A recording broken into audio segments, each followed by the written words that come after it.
C'était un après-midi radieux à Washington. Le soleil baignait la capitale américaine d'une lumière dorée, alors que Barack Obama montait sur scène lors d'une conférence internationale sur le leadership mondial et la gouvernance. L'ancien président américain, désormais figure emblématique de la diplomatie douce et du soft power, avait été invité pour parler de l'importance de l'autodétermination et du rôle central des jeunes leaders dans la transformation des paradigmes politiques. Son discours, à la fois dense et inspirant, touchait des thèmes universels, la dignité, la résilience, le courage de défier les systèmes établis. Mais pour les oreilles attentives dans la salle, certaines phrases semblaient aller au-delà du général. Elles portaient, comme un souffle discret, le nom d'un homme que Barack Obama ne mentionna jamais directement, Ibrahim Traoré, président de la transition du Burkina Faso.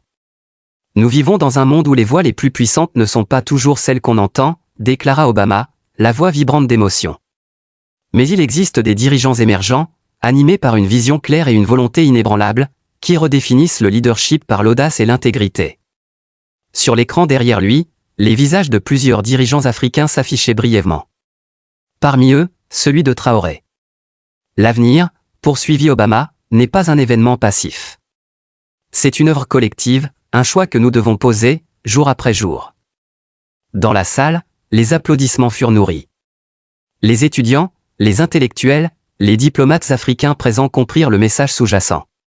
Une admiration discrète, mais réelle, pour un président qui ose, depuis le cœur du Sahel, remettre en cause les dogmes établis. À Ouagadougou, une autre scène se joue. Pendant ce temps, à des milliers de kilomètres de là, à Ouagadougou, Ibrahim Traoré se trouvait dans son bureau présidentiel. Les volets laissaient entrer la lumière chaude de l'après-midi. Autour de lui, des piles de dossiers, rapports économiques, plans pour l'agriculture, projets éducatifs. Il était plongé dans les réalités du terrain, concentré sur les solutions concrètes aux maux persistants de son peuple. La porte s'ouvrit discrètement. Awa Diallo, sa fidèle conseillère, entra avec un regard à la fois étonné et curieux. « Monsieur le Président », dit-elle en lui tendant une tablette, « Barack Obama a évoqué vos politiques lors de son discours. Il a parlé de l'importance de dirigeants courageux comme vous. » Traoré leva les yeux, surpris. Il prit la tablette, lut le résumé, visionna quelques extraits. Un silence s'installa. « Intéressant » murmura-t-il, pensif. « Il reconnaît nos efforts.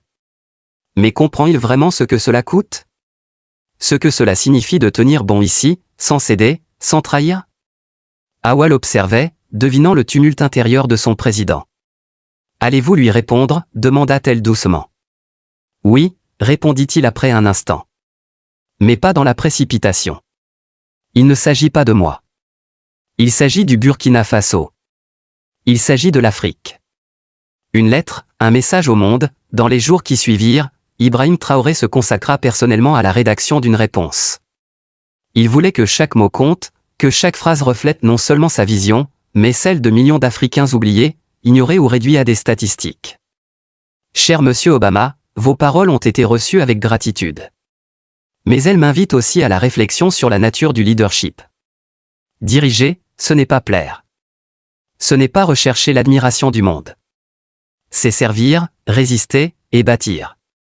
Il y expliquait les défis quotidiens, la pression internationale, les ressources limitées, la nécessité de dire non à une aide conditionnée qui perpétue la dépendance. Notre peuple ne cherche pas un sauveur, écrivait-il. Il réclame un partenariat, fondé sur le respect et l'égalité. La lettre se terminait par une citation, extraite de ses lectures d'adolescents, « L'avenir n'est pas ce qui nous arrive. C'est ce que nous créons ensemble. » Un message venu de Chicago quelques jours plus tard, contre toute attente, une réponse arriva. Non pas une simple lettre, mais une vidéo personnelle. Barack Obama y apparaissait dans son bureau à Chicago, sobre et solennel. « Monsieur le Président Traoré, dit-il face caméra, votre lettre m'a profondément touché. Vous avez raison. Le leadership véritable n'est pas dans les projecteurs. Il est dans les décisions difficiles, dans les sacrifices quotidiens pour le bien du peuple. » Il salua le courage du Burkina Faso. Vous démontrez que l'Afrique n'a pas besoin d'être sauvée. Elle mérite d'être écoutée et respectée. Un moment historique à Ouagadougou, dans son bureau, entouré de son équipe, Ibrahim Traoré regarda la vidéo, silencieux. Puis, il déclara, « Ce n'est pas de moi qu'il s'agit. C'est de notre peuple. De notre avenir. Nous devons saisir cette occasion pour montrer au monde ce que signifie construire avec dignité. Il convoqua une conférence de presse. La salle du palais présidentiel était comble. Il monta sur scène, vêtu de tenue traditionnelle, les yeux droits dans les caméras. « Mesdames et messieurs, dit-il d'une voix posée mais ferme, aujourd'hui, il ne s'agit pas de diplomatie. Il s'agit de dignité. Nous avons reçu un message de Barack Obama. Et nous avons répondu. Car le monde nous regarde. Mais que cela soit clair, nous ne cherchons pas la reconnaissance internationale. Nous exigeons le respect. » Il présenta les initiatives lancées, programmes éducatifs, développement agricole, accès à l'eau et à l'électricité. Des politiques nées du sol, pensées pour le peuple. L'Afrique n'a pas besoin de tuteurs. Elle a besoin de partenaires. Et surtout, elle a besoin que le monde reconnaisse son rôle dans nos blessures passées. L'émotion d'un peuple, la fierté d'un rêve éveillé, ce jour-là, dans les rues de Ouagadougou, quelque chose changea. Fatou, une jeune femme venue de Bobo-Dioulasso, arriva au centre d'innovation, émue. Elle tenait dans ses mains un vieux livre de sa mère. À l'intérieur, une phrase, « La connaissance est le plus bel héritage que nous puissions transmettre ». Ibrahim Traoré la rejoignit sur scène, bouleversé. Il lui serra la main. « Tu es la preuve vivante que nous construisons quelque chose de plus grand que nous eux-mêmes. » Épilogue dans un carnet, un journaliste écrivait, « Aujourd'hui, au Burkina Faso, j'ai vu l'avenir d'une Afrique debout. Une Afrique qui honore ses héros, valorise ses traditions, et construit des ponts d'espoir et de dignité. » Un pont entre deux continents, l'échange entre Barack Obama et Ibrahim Traoré résonnait bien au-delà des frontières du Burkina Faso. À travers le continent africain, des jeunes, des intellectuels, des artistes et des paysans avaient vu dans ce dialogue une brèche dans le mur du silence. Une reconnaissance. Une affirmation que leur lutte, leurs espoirs, n'étaient plus invisibles. À Dakar, une table ronde fut organisée par des étudiants de l'université Cheikh Anta Diop. Le thème, leadership et souveraineté à l'ère post-coloniale. Dans l'amphithéâtre surchauffé, Fatoumata, doctorante en relations internationales, déclara avec passion, ce que Traoré incarne, c'est la rupture. Mais ce qu'il construit, c'est un pont. Un pont entre la tradition et la modernité, entre le sud et le nord. Ce n'est pas seulement un affrontement. C'est une main tendue, ferme mais digne. Dans les rues de Nairobi, un graffeur peignait sur un mur le visage d'Ibrahim Traoré à côté de celui de Thomas Sankara, relié par une chaîne brisée. En dessous, une phrase en lettres majuscules, « Nous sommes les héritiers d'un rêve que personne ne pourra confisquer. » À Washington, un frisson d'interrogation, de retour aux États-Unis, dans les cercles politiques de Washington, le discours d'Obama et la réponse de Traoré furent analysés, disséqués, commentés. Certains y voyaient un simple geste symbolique. D'autres, plus lucides, comprenaient qu'un changement de narration était en cours.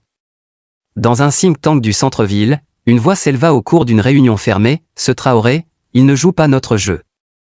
Mais il parle un langage que nos jeunes commencent à comprendre. Et cela, c'est nouveau. » Un silence. Puis quelqu'un ajouta, « Peut-être faut-il arrêter de le voir comme un adversaire.